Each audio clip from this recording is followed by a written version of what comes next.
The Osirion is a very, very unique and unusual temple-like structure found in Abydos in Egypt. Deep in the heart of Abydos, an impossible stone structure is waiting to be understood.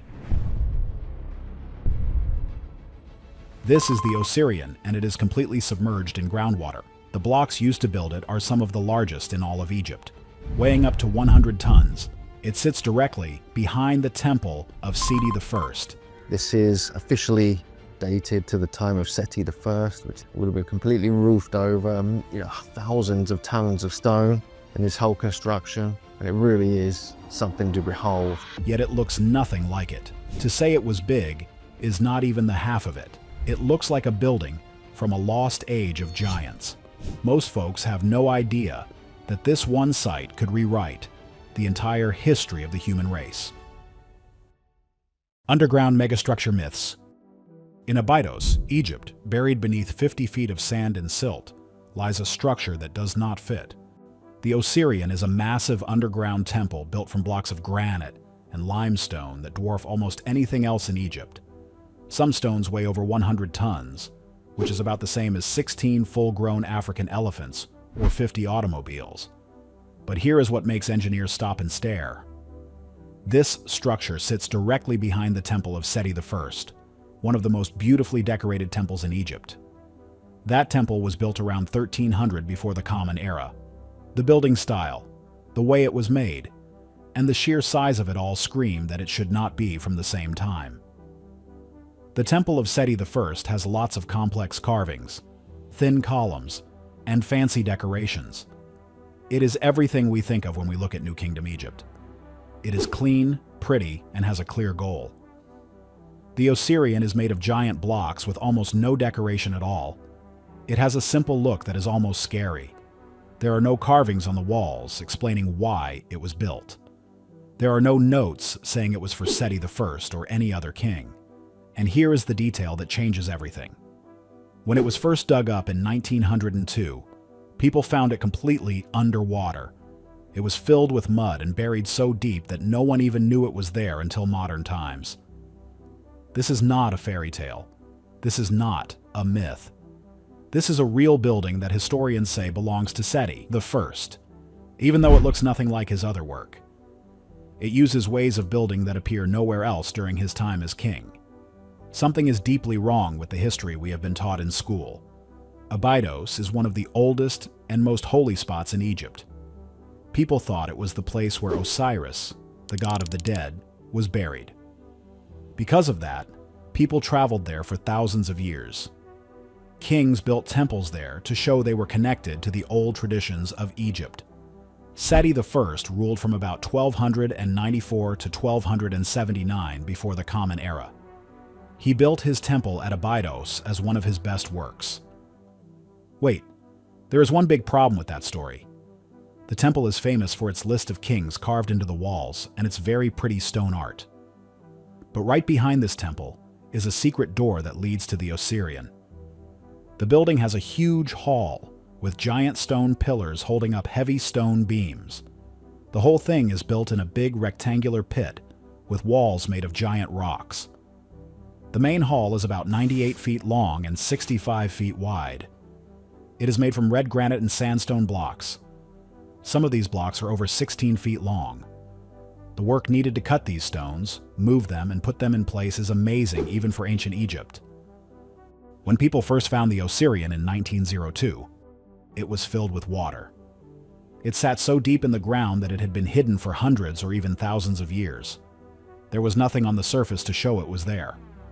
No old books talked about it. The official story is simple. Seti built it as a fake tomb for Osiris and put it behind his own temple. Experts say he made it look old and plain on purpose to honor the god of the dead. But that story has some very big holes in it. Let us look at how it was actually put together, because this is where things get really weird. The main part of the building uses giant granite blocks that fit together with almost no glue or mortar. Some of these blocks weigh as much as 200 tons.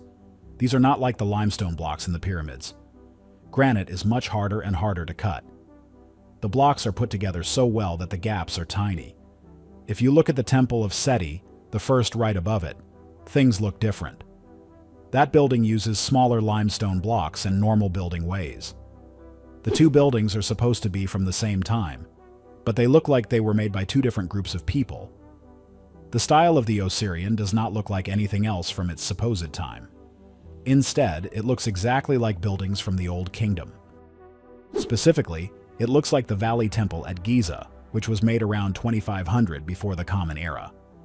That is 1200 years before Seti was even born.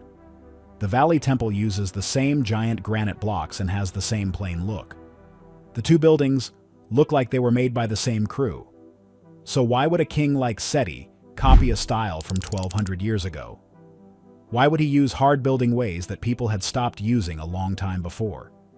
The normal answer is that he just wanted to look old-fashioned, but usually that just means using old words or old art styles. It does not mean moving hundreds of giant granite blocks in a way your people forgot how to do. There is one more huge problem here. Moving blocks that weigh 100 tons is not easy. The closest place to get that granite is in Aswan, which is over 120 miles away.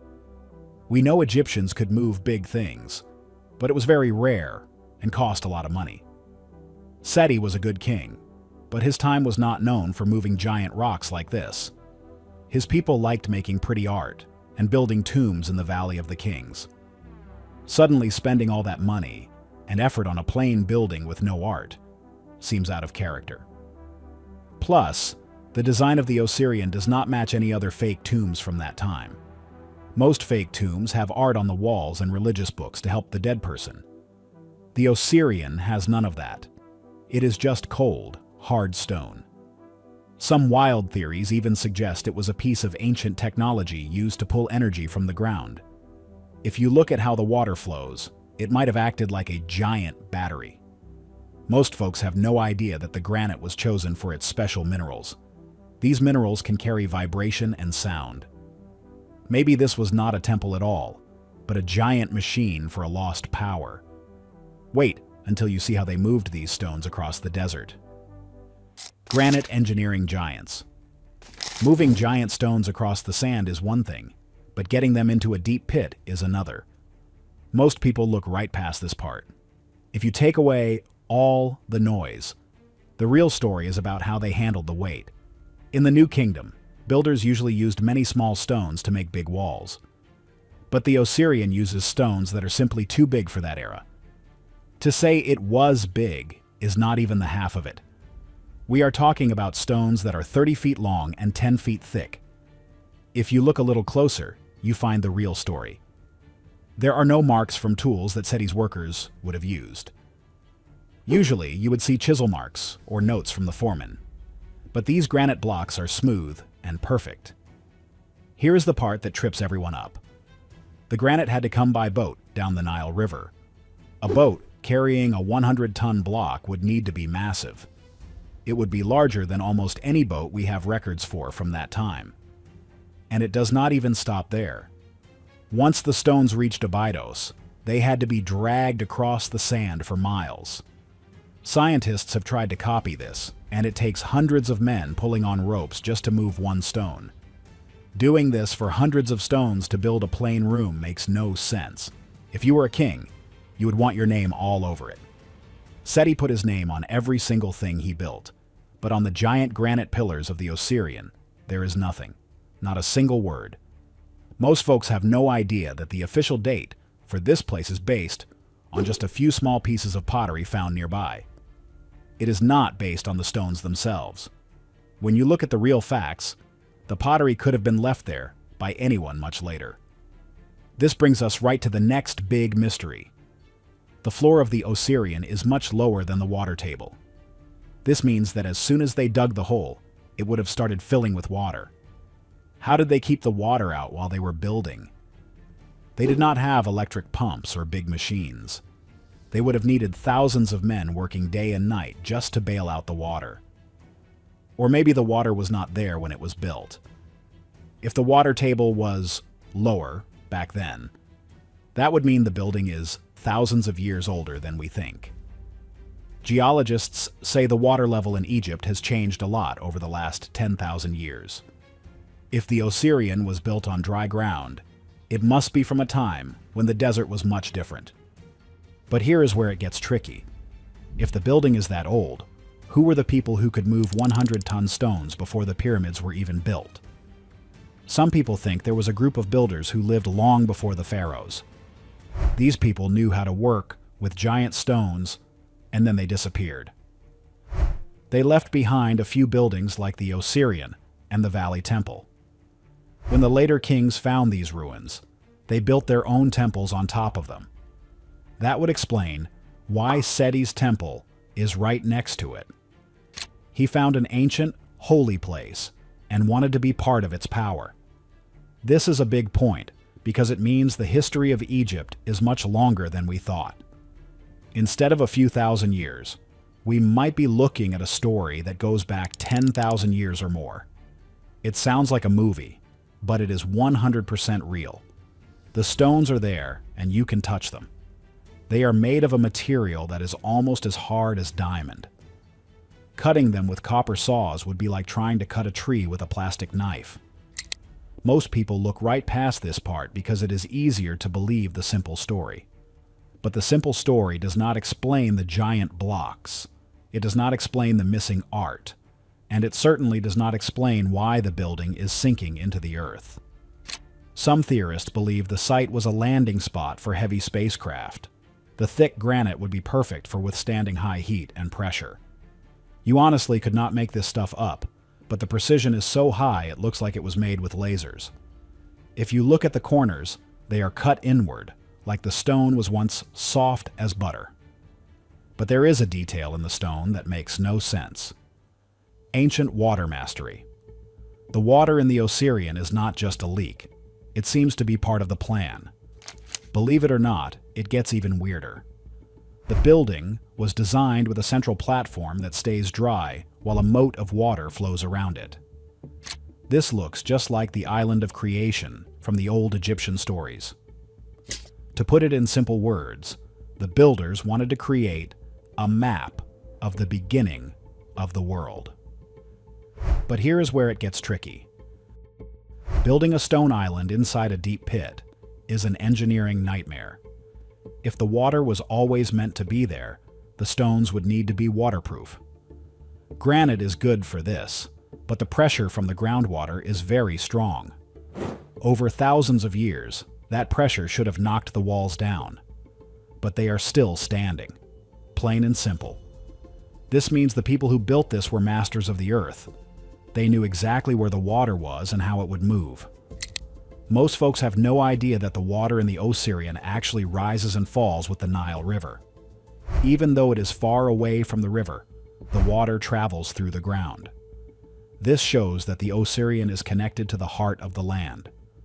Let us switch gears for a second and look at the erosion. If you look at the top of the stones, they are worn down. But they are not worn down by wind. They look like they were under running water for a very long time. This is the part that makes absolutely no sense if the building is only 3,000 years old. There has not been enough rain in Egypt for that kind of wear and tear in such a short time. However, if you go back 10,000 years, Egypt had a lot of rain. It was a green land with big rivers and forests. If the Osirion was sitting out in the rain back then, the erosion would make perfect sense. This is the same thing scientists found on the Great Sphinx. It has watermarks that could only come from heavy rain. This changes everything, no question about it. It means we are looking at a lost chapter of history. While everyone was looking at the kings and their gold, this giant stone mystery was sitting right under their feet. The water is clear and blue, but it hides the floor of the building. We do not even know how deep the foundations go. Some people have tried to dive down there, but it is dangerous.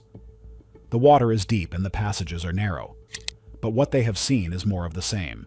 Huge stones going down into the dark. It is not even close to a normal tomb.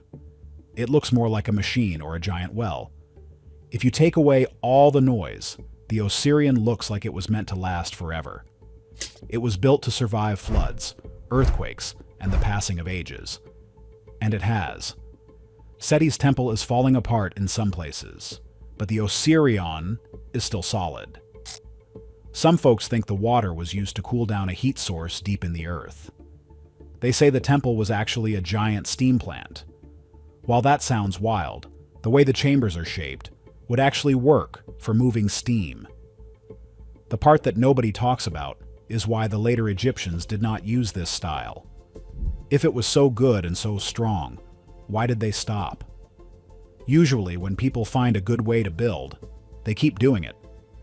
But in Egypt, the buildings actually got smaller and weaker over time.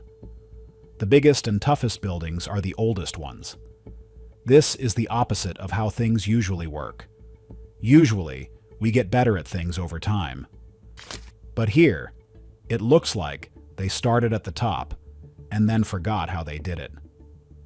This is the tiny detail that almost everyone misses.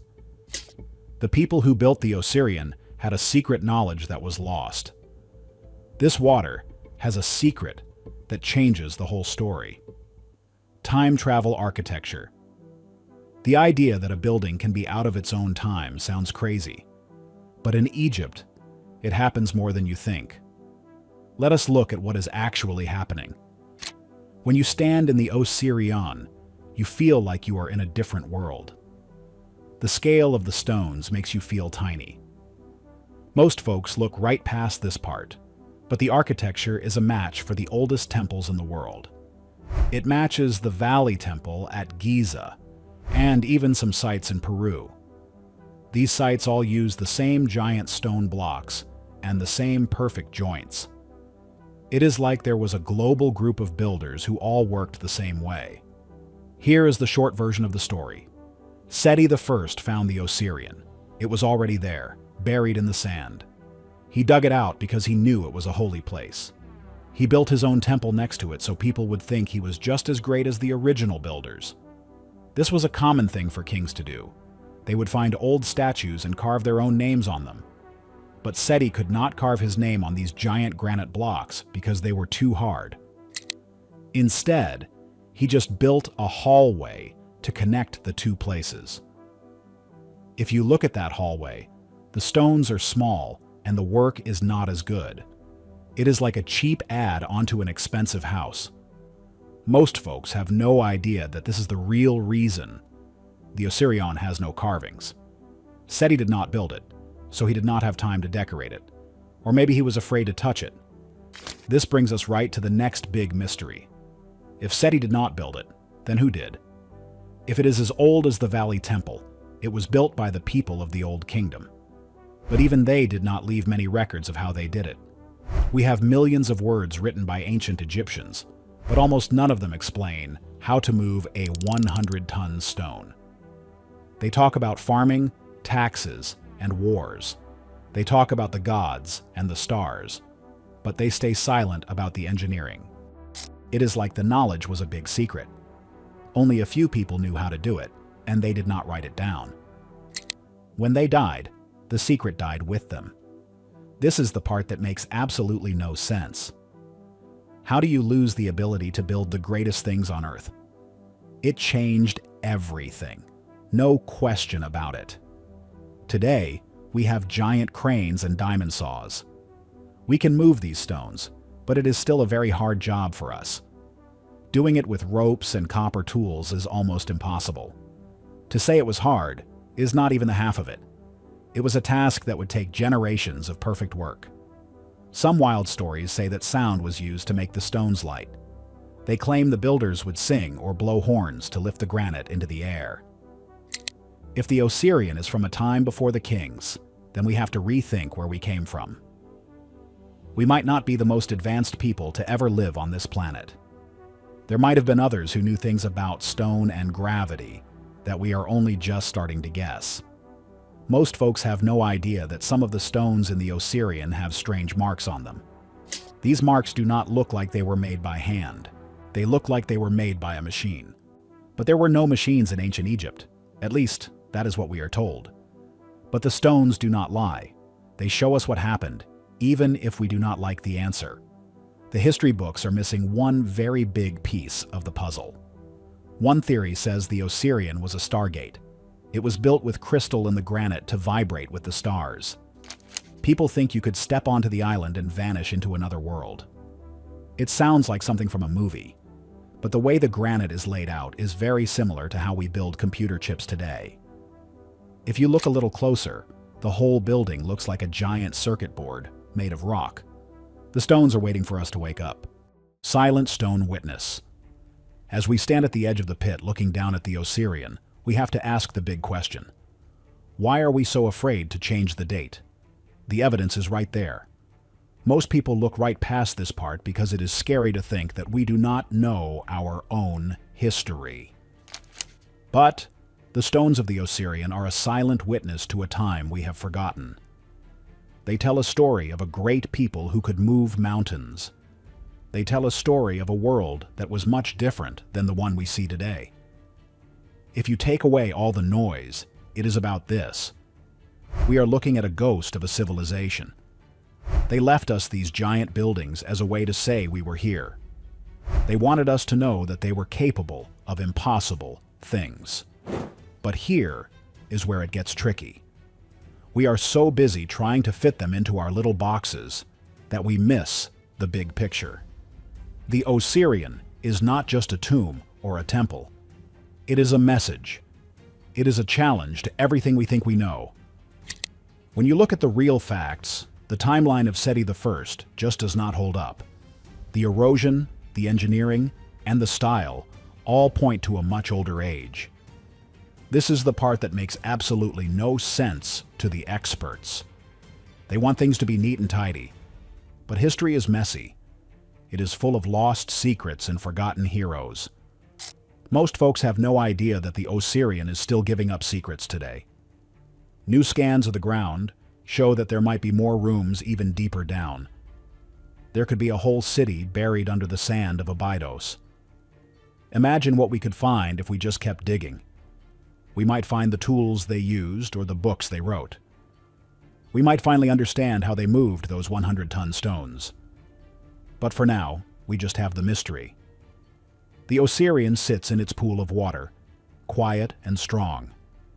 It has seen kings come and go. It has seen empires rise and fall.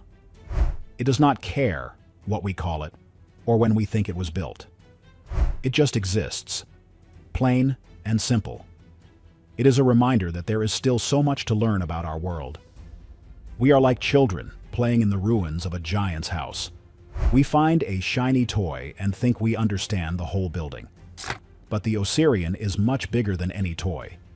It is a masterwork of human skill that defies time itself. To say it is a wonder is not even the half of it. It is a key to our past and maybe a map to our future. Some say the building is actually a seed vault for a time when the world would end. The wild theory is that the stones contain the DNA of every living thing. They say if the world was destroyed by a big flood, the Osirion would keep the memory of life safe. This is why it was built so deep and so strong. It was meant to survive the end of the world. If we can understand how they did it, maybe we can do it too. But the first step is admitting that we were wrong. We have to be brave enough to look at the stones and listen to what they are saying. They are telling us that the world is much older and much more amazing than we ever dreamed. The Osirion is a giant puzzle that the stones themselves are trying to help us solve. If this building is really 10,000 years old, are we missing the biggest part of human history? What do you think really happened here? Tell us in the comments, like the video, and subscribe to see more ancient mysteries revealed.